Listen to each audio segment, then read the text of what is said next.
زور سے ہوا چلتی ہے تو لہروں کی اونچائی آسمان کو چھونے تک جاتی.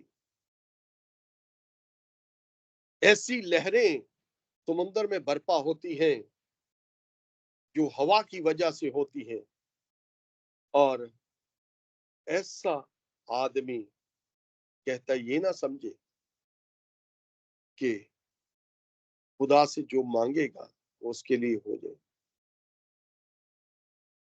اگر میں کلام ہی کی تشریح سے لوں تو زبور نویس تو مجھے اور ہی کچھ سکھاتا ہے.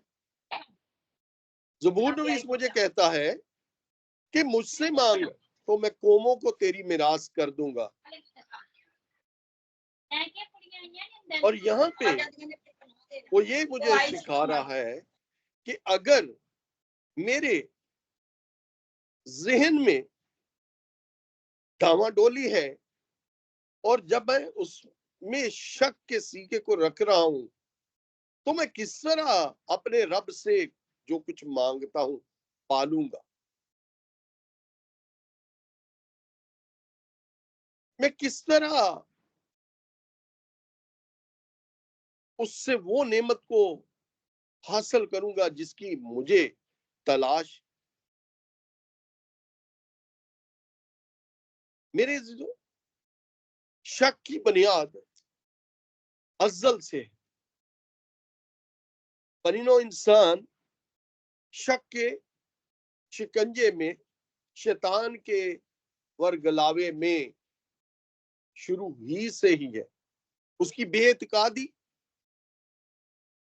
شروع ہی سے ہی اس روئے زمین پر.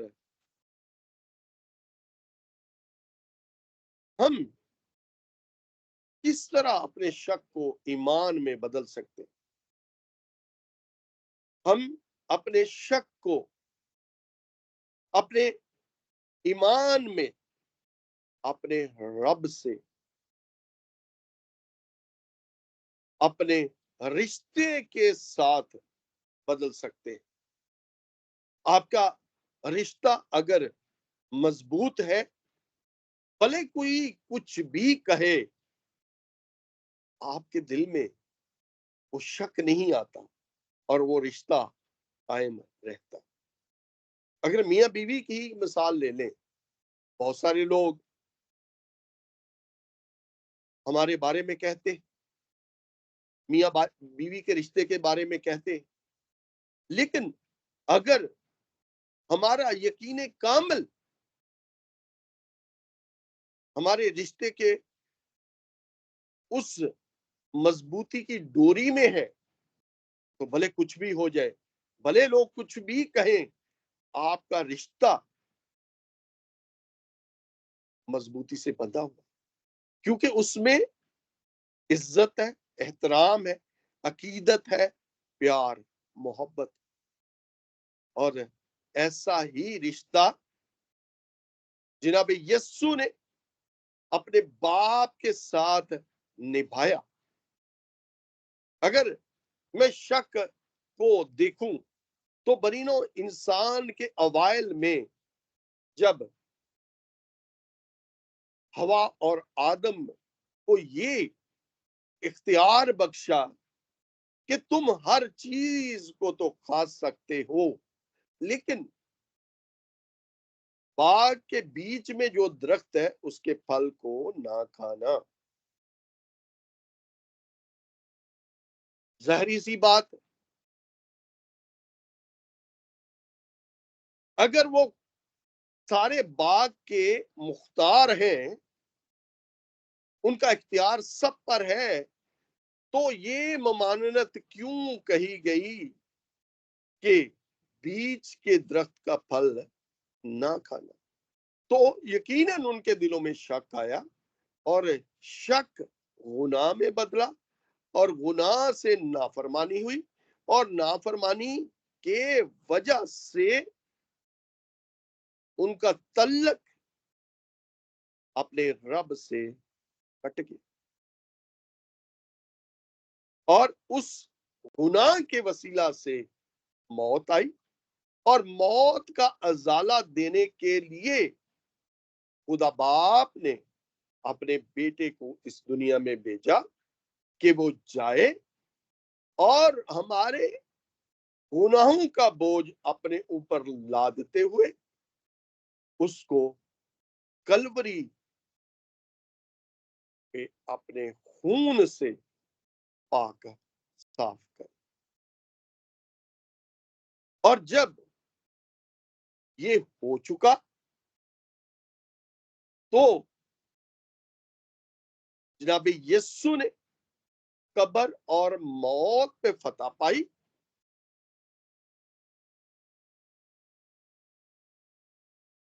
قبر اور موت پہ فتح پانے والوں میں پلوٹا ٹھہر گیا اور کئیوں نے اس کا یقین کیا, کئیوں نے نہ کیا, اور اسی شک میں رہے کہ جناب یسوع قبر اور موت پہ فتح نہیں پا سکتا. اور جب جناب یسوع نے اپنے آپ کو ان پہ ظاہر کیا, پاک روح کے وسیلہ سے ان کی آنکھیں کھلی تو انہوں نے اپنی بے اعتقادی پہ پشیمانی کرتے ہوئے اسے سجدہ کیا. اگر میں متی کی انجیل اس کا 28 باب اس کی 17ویں آیت میں دیکھتا ہوں تو وہاں پہ جب یسوع اپنے شاگردوں پہ اپنے آپ کو ظاہر فرماتے ہیں تو کئی شاگرد ان 11 میں تو اس کا یقین کرتے ہیں اور یقین کر کے اسے سجدہ کرتے ہیں, لیکن کئی اس پہ شک کرتے ہیں کہ وہ مسیحا نہیں ہے. این اسی طرح توما بھی جناب یسوع پہ اعتقاد نہیں کرتا. جب شاگردوں پہ جناب یسوع نے اپنے آپ کو ظاہر کیا اور وہاں پہ توما موجود نہیں ہوتا اور توما ان سے یہ کہتا ہے کہ جب تک میں اس کے ہاتھوں میں اپنی انگلی اور اپنے ہاتھ کو اس کی پسلی میں نہ ڈالوں میں یقین نہ کروں گا. یہ کوئی پہلی بار نہیں ہے کہ توما نے ایسا کیا. اگر میں متی یوحنا کی انجیل اس کے 14ویں باب میں جب دیکھتا ہوں جہاں پہ جناب یسوع اپنے لوگوں سے کہتے کہ تمہارا دل نہ گھبرائے, تم خدا پر ایمان رکھتے مجھ پر بھی ایمان رکھو. اور وہاں پہ جناب یسوع اس ابدی مکان بنانے کا ذکر کرتے ہیں اور وہاں پہ توما جناب یسوع سے یہ کہتا ہے کہ اے خداوند ہم تو نہیں جانتے کہ تو کہاں جاتا. اور جناب یسوع بڑی ہی عقیدت کے ساتھ پھر سے اپنے آپ کو ان پر آشکارا کرتے کہ راہ حق اور زندگی میں ہوں, کوئی میرے وسیلے کے بغیر آپ کے پاس نہیں جا سکتا. این اسی طرح جیسے پہلے اپنا ظہور اپنے شاگردوں پہ انہوں نے نازل فرمایا تھا, ایسے ہی پھر سے جناب یسوع نے اپنا ظہور ان پہ نازل کیا اور جہاں وہ بیٹھے تھے موجود ہوئے اور توما سے کہا کہ اے توما آگے بڑھ اور اپنا ہاتھ اور اپنی انگلیاں میرے ہاتھوں کی ہتھیلی اور میرے پسلی میں ڈال کے دیکھ. توما روح پاک کے وسیلہ سے اس سے یہ کہتا ہے، اے میرے خداوند، اے میرے خدا۔ یہ الہام تھا۔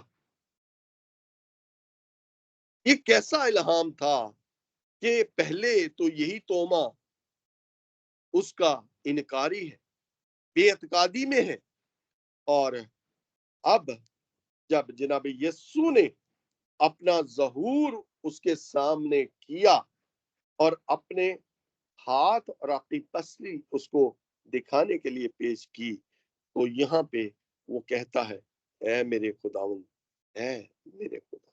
میرے عزیزو، یہ زبور نویس زبور 45 میں اس الہام کا، اس پیشن گوئی کا جناب یسوع کے لیے جو کئی سو سال پہلے کہی گئی، اس کا ظہور۔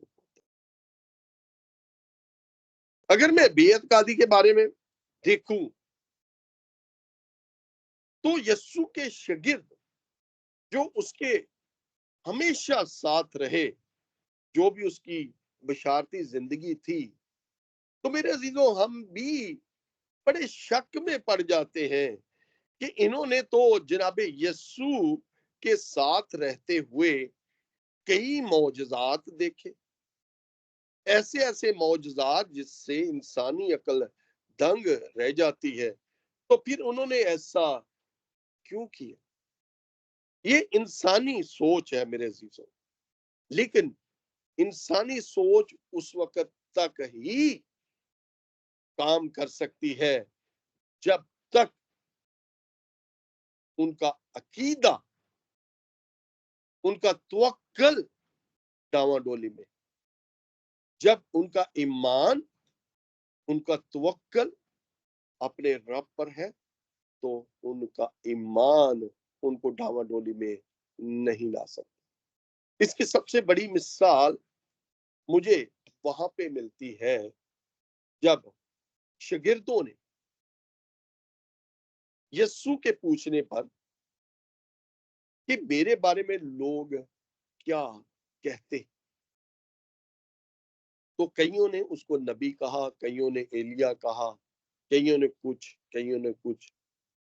تو جب پطرس کی باری آئی تو پطرس نے اس سے کہا کہ تو زندہ خدا کا بیٹا ہے، مسیح۔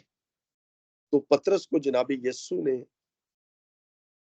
یہ کہا کہ یہ تیری طرف سے نہیں ہے، بلکہ میرے باپ نے روح حق کے وسیلہ سے تجھ پر آشکارا کیا اور تو نے یہ کہا۔ اور وہی جب جناب یسوع کو پانی پہ چلتے دیکھتا ہے تو یہ عرض کرتا ہے کہ اے باپ، اے خداوند، اگر تو مجھے حکم دے تو میں بھی پانی پہ چل کر آؤں۔ جب تک اس کا مرکز نگاہ جناب یسوع ہے تو وہ پانی پہ چلتا ہے۔ جو ہی اس کی نظر پانی کی لہروں پہ آتی، اس کا مرکز ڈاواں ڈولی میں آتا ہے تو ڈوبنے لگتا ہے۔ این اسی طرح کہ وہ شک میں چلا گیا کہ میں کس طرح پانی پہ چل رہا ہوں۔ چند لمحات پہلے وہ پانی پہ چل رہا ہے، اور جو ہی شک اس کے ذہن میں آیا تو اس کا ایمان ڈاواں ڈول۔ این اسی طرح